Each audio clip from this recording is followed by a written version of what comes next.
What's up my peeps, it is now time for the Battleground results / highlights and review video. So I'll be going over the entire show results, some of the highlights in my opinion, and then give you guys my thoughts and my review on the whole thing.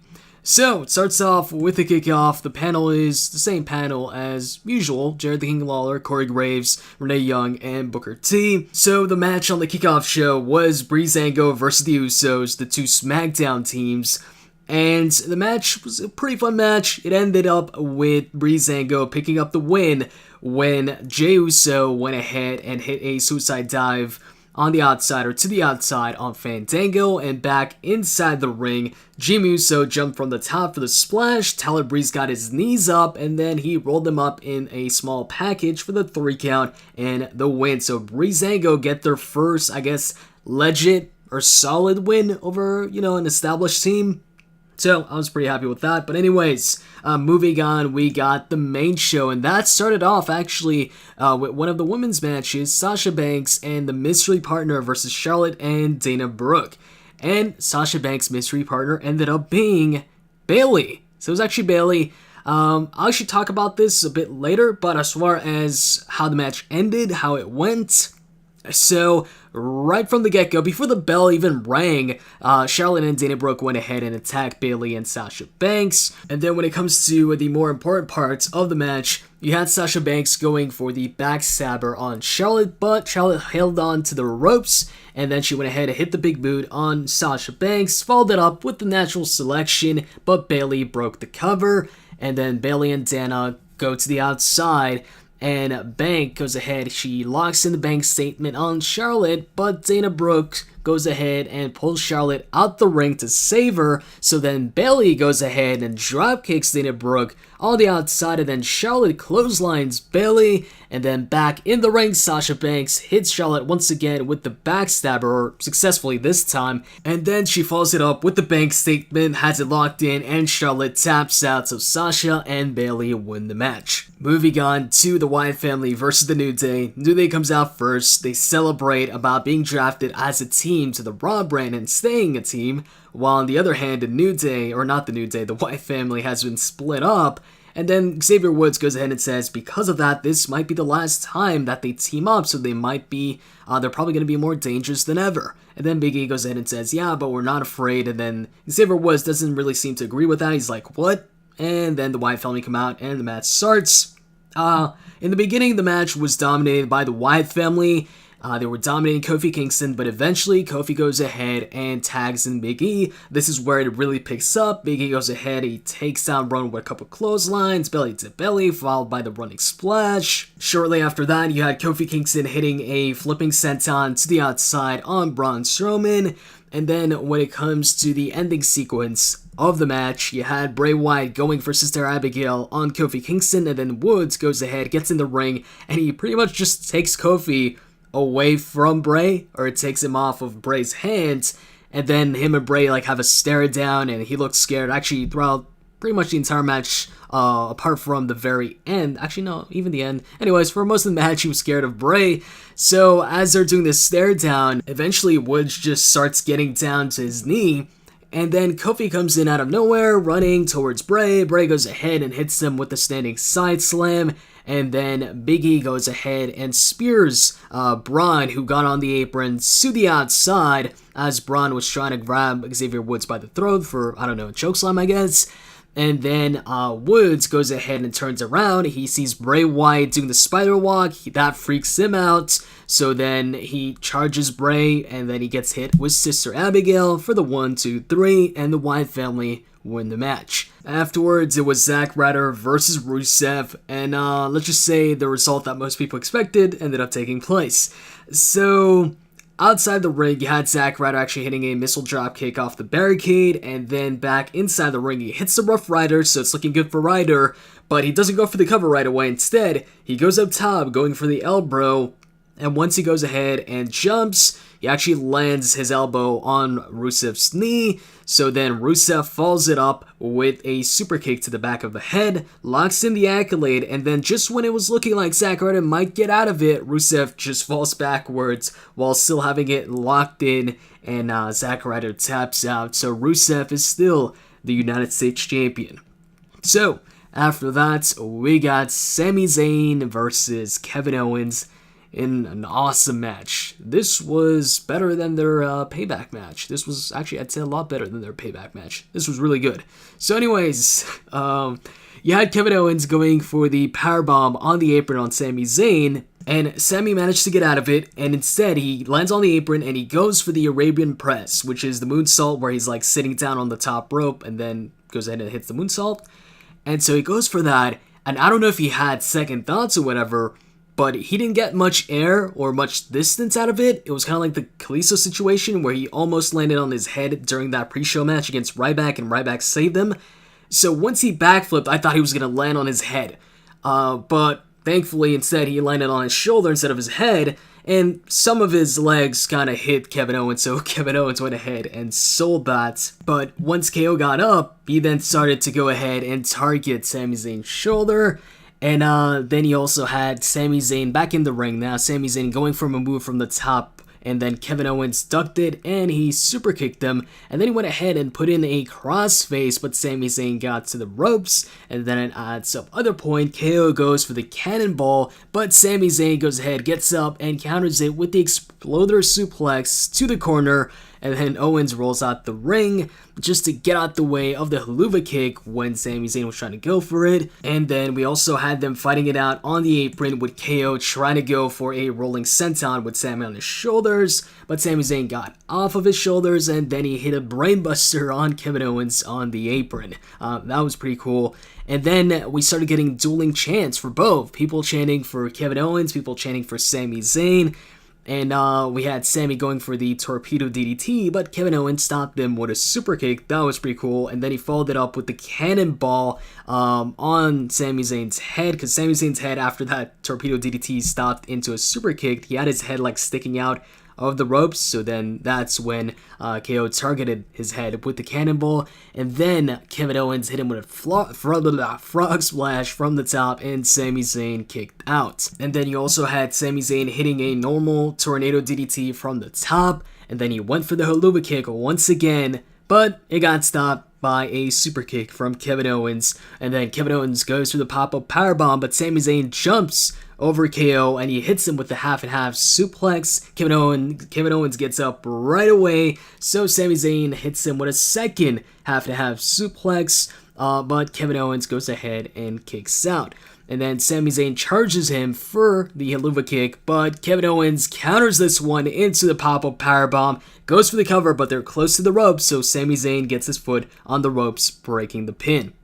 And then at this point, Kevin Owens thought he had gotten the win, so then he's frustrated, he starts yelling at Sami Zayn to stay down, he starts slapping him a couple times, and then he backs away, he charges him, Sami Zayn goes ahead, catches him with a exploder suplex, and then he follows it up with another half and half suplex, and then he follows that up with the haluva kick, and then he just catches Kevin Owens before Kevin Owens falls down, looks at him, puts him back up in the corner, and hits a second haluva kick to just make sure that he's finally going to be able to take him down for the count, and he does. 1, 2, 3, Sami Zayn wins after 2 haluva kicks in a row.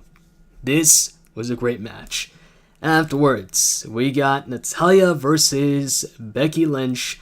So I'll just go over some of the moments here in the match. Becky Lynch hit the exploder suplex or Bexploder on Natalya. Natalya kicked out. Natalya went for the sharpshooter, and Becky countered it, or tried to counter it into the disarmor, but Natalya got out of it, and then eventually Natalya actually locks in the sharpshooter fully, but Becky ends up getting out of it, and after that, Natalya goes ahead while the referee's trying to separate them both, because Natalya's in the corner down.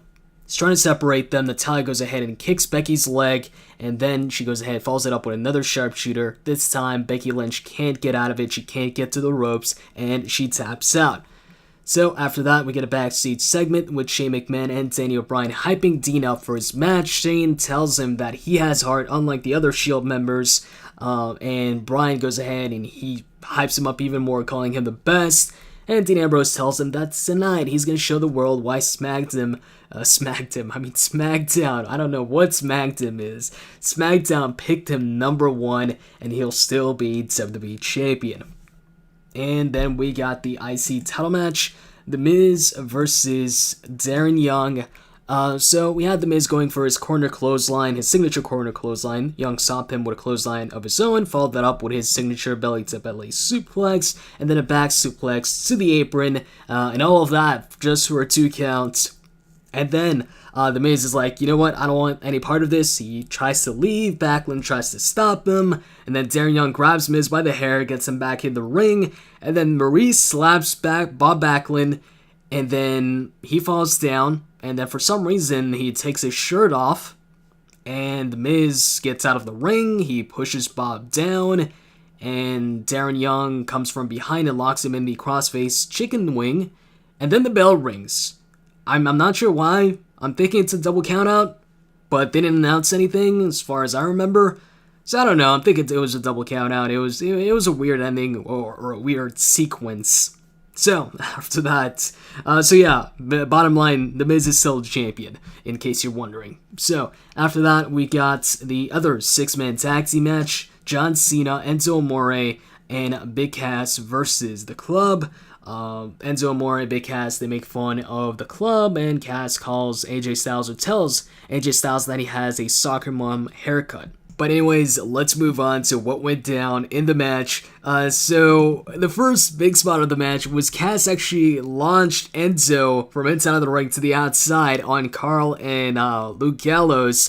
And then AJ was also tossed by Cass onto Carl, Luke, but also Enzo on the outside. So anyways, after that, they were really focusing on Enzo, and Enzo was, constantly trying to tag out, but they would stop him, and then at some point, he runs towards his tag team partners, but out of nowhere, Carl Anderson comes in with a flying knee, stopping him.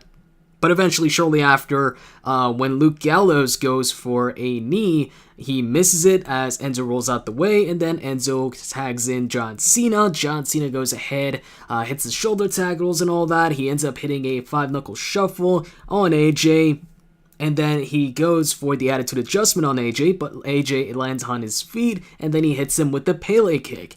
And then we also saw AJ pushing Enzo off the apron and then going for the Styles Clash on John Cena, but Enzo stopped him with a Tornado DDT, so that was pretty cool.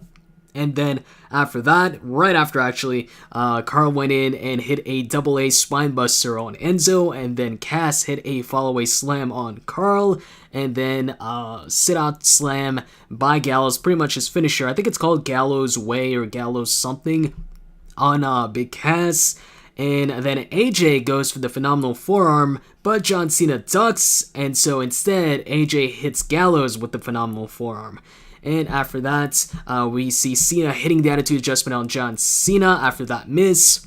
And then he goes for the cover, but Carl Anderson drags him out the ring, and he hits him with the spinebuster on the announce table. Enzo then, off the steel steps, hits a tornado, well, not a tornado DDT, but a jumping DDT off the steps. That's all on the outside, so they're all out on the outside, and the referee starts to count. And then at the count of 9, John Cena finally gets back in the ring, and he gets hit right away with a Styles Clash, but Big Cass goes ahead, drags AJ out the ring as he's going for the cover, and he hits him with a big boot. And then Gallows goes ahead, puts Cass in the ring, and him and Carl go ahead and hit him with the Magic Killer, and then Enzo gets in the ring and he's challenging Carl and Luke to bring it on, so Carl goes ahead, charges him, Enzo just steps aside, so Anderson just hits the post with his shoulders and falls outside the ring, and then Gallows hits a super kick on Enzo, John Cena gets back in the ring,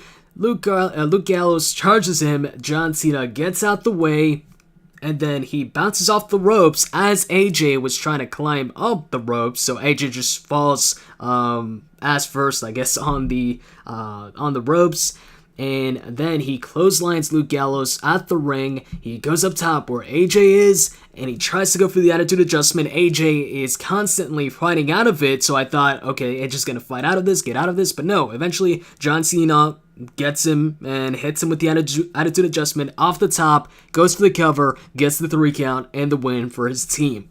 So, AJ Styles won, John Cena won. SummerSlam is when we find out who gets a third one. Not saying they confirmed that the match is going to take place at SummerSlam, but come on now. They're both on SmackDown. It's going to happen. Afterwards, we got the highlight reel with Randy, and this was a fun segment. I liked it, and Jericho, since, he's the heel, he went ahead and made fun of Randy, who called him a coward, said he's scared of Brock and all of that. And Orton seemed to be pretty happy. He said he was in a good mood. But if Jericho keeps going, that doesn't mean that his mood can't change. And, he might just drop Y2J. And then Y2J says, oh, you're going to drop... Let me guess, you're going to drop me with an RKO out of nowhere. Well, if you don't watch out, I'll hit you with a code breaker out of nowhere. And then Randy laughs at that. And Y2J goes ahead and fills Randy up, or... lets Randy know what's been going on since he's been away. He says, you've been drafted to SmackDown in case you don't know. And then he's like pissed, and he brings up Ambrose putting 69 tacks in his body. And then he tells Orton he'll give him the gift of Jericho. So he closes his eyes, does his thing, and then Randy gets real close, which freaks out Jericho because he's afraid, he's going to RKO him. And then Randy says, oh, he just wanted to be close up to see what makes Jericho's hair do that. And then Y2J shows him a video package of Brock Lesnar, and he pretty much, calls Randy dumb for, accepting the match. And Randy says, he wanted to make an impact on his return by facing off against the Beast.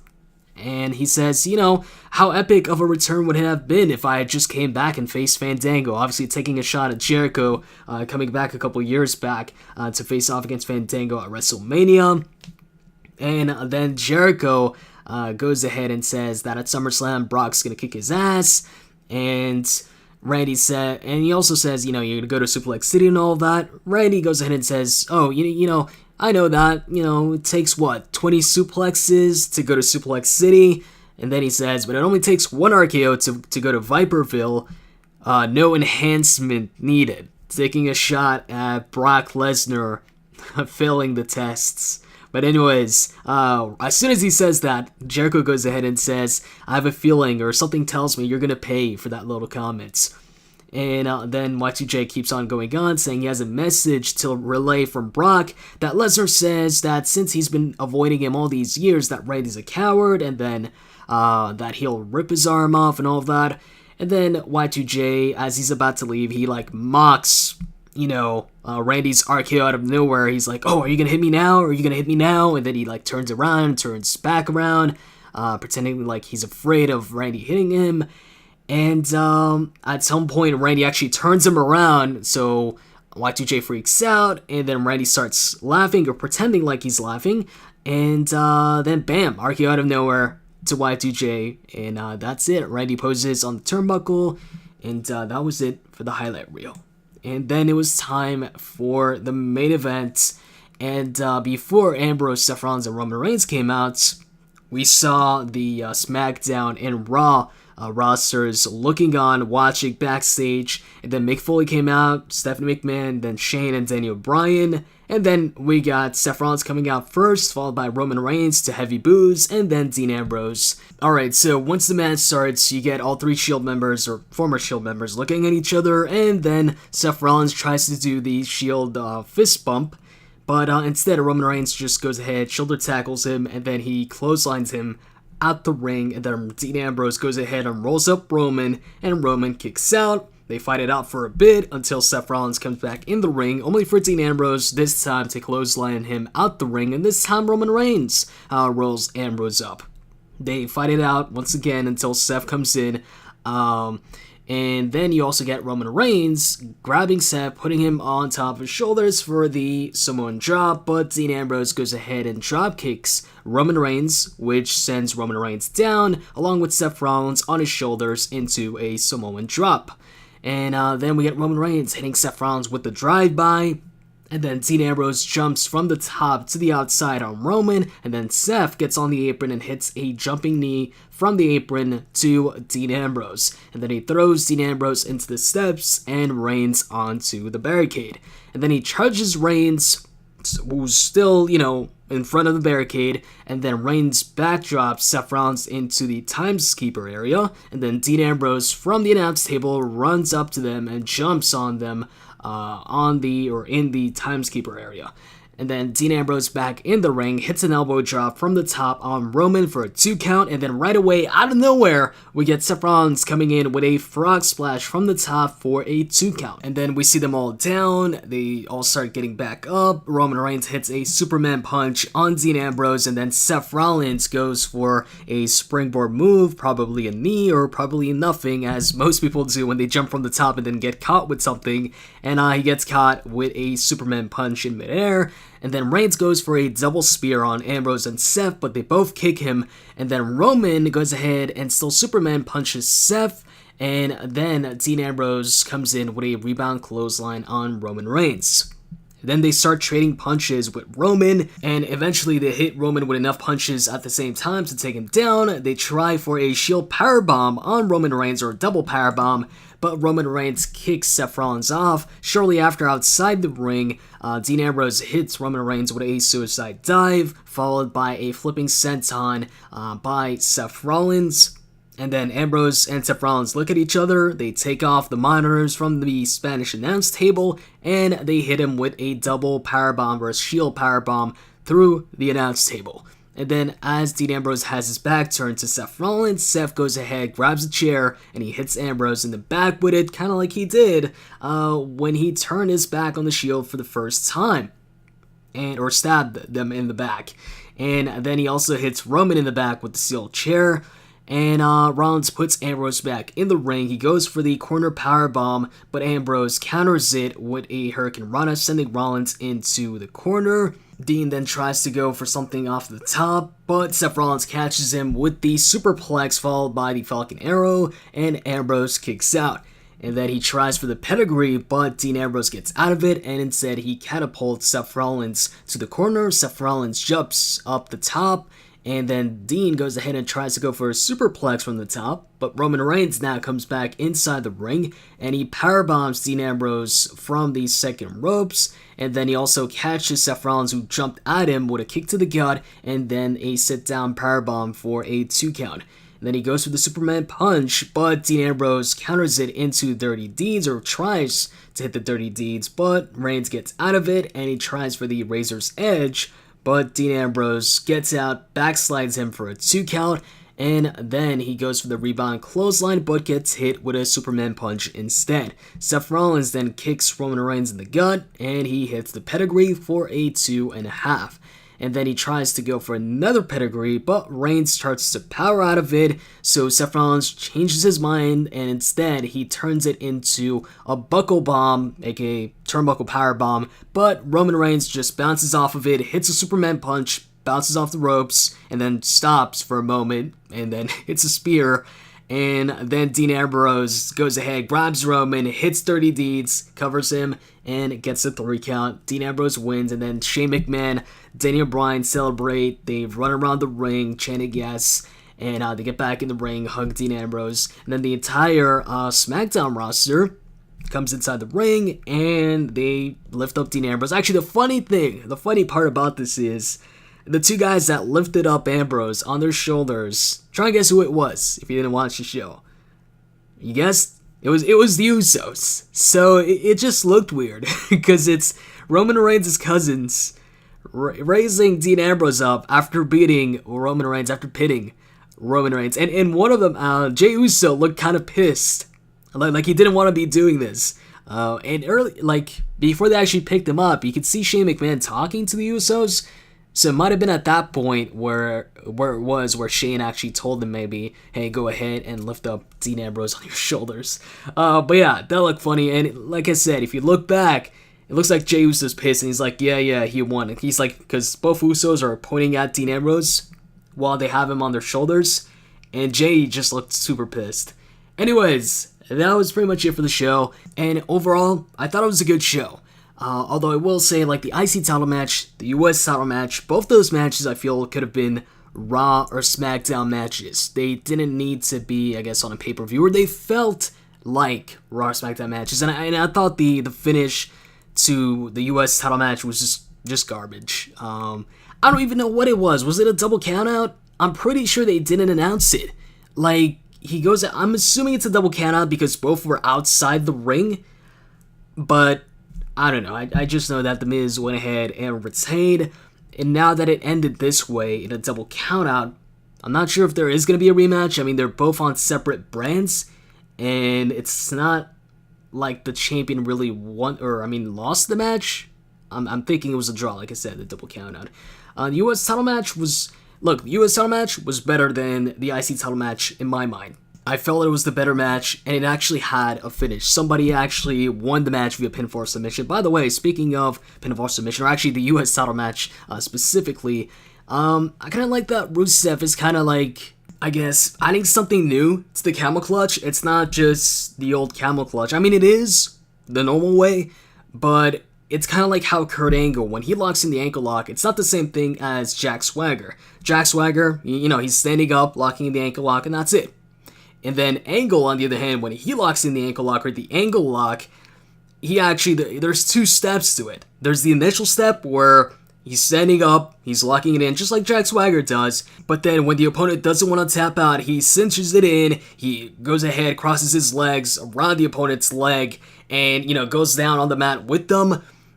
That's kind of like what Rusev is doing now, but for the camel clutch. When the opponent is looking like he's, powering out of it, he goes ahead, he falls down backwards with them, and they can't get out. So, I like that. I like that he's, trying to change it up a bit or add something to it. Now, when it comes to the women's tag team match, I was glad that it was actually Bayley instead of Nia Jax. Nia Jax was my prediction, so I'm happy I was wrong on that.